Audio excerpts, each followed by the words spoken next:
வணக்கம். ஈசா யோகா மையம் வந்திருக்கோம். இப்போ உள்ளெல்லாம் போயிட்டு சாமியெல்லாம் கும்பிட்டு வந்தாச்சு. இப்போ ஆதியோகி சிலைக்கு போகிறோம்.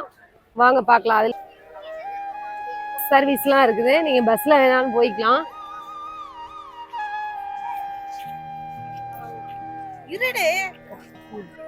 பாருங்க, நர்சரிலாம் இருக்கு.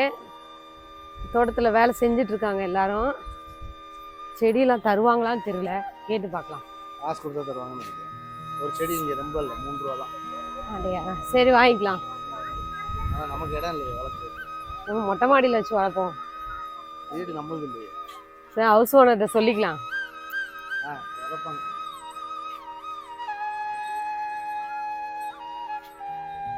எந்தெந்த மண்ணில் என்னென்ன விவசாயம் வரும் அப்படிங்கிறது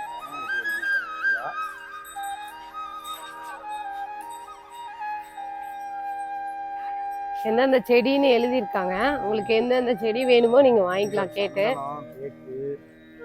ஈட்டி, செம்மரம், நாகலிங்கம், சரக்கொன்றை, வேங்கை, மஞ்சள் கடம்பு, நிறைய மூலிகை மரங்கள் நிறைய இருக்கு. பெருநெல்லி மரம், கொய்யா, சீத்தா, எலுமிச்சை, விளாம்பழம், எலுமிச்சை, கொய்யா, ஈட்டி எல்லாமே நாட்டு மாடா இருக்குது. மேய்ஞ்சிட்டு இருக்குது. இப்போதான் நான் ஃபர்ஸ்ட் டைம் ஈசா யோகா மையத்துக்கு வந்திருக்கிறேன். ஜாலியா இருக்குது.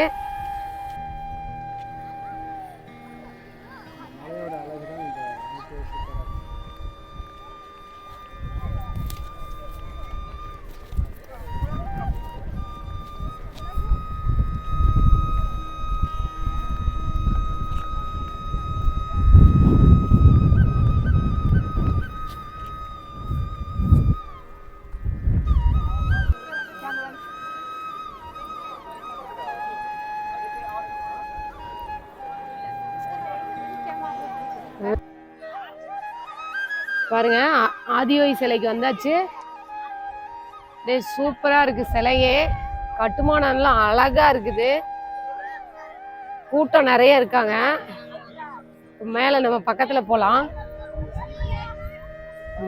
கீழே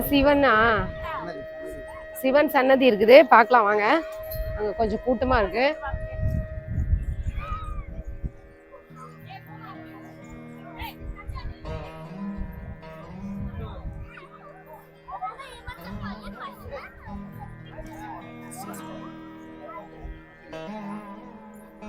போக முடியல, அதனால இங்க இருந்து பாக்குறோம். சின்ன ருத்ராசம் இவ்வளோ பெரிய மாலையா கோர்த்து போட்டிருக்காங்க பாருங்க.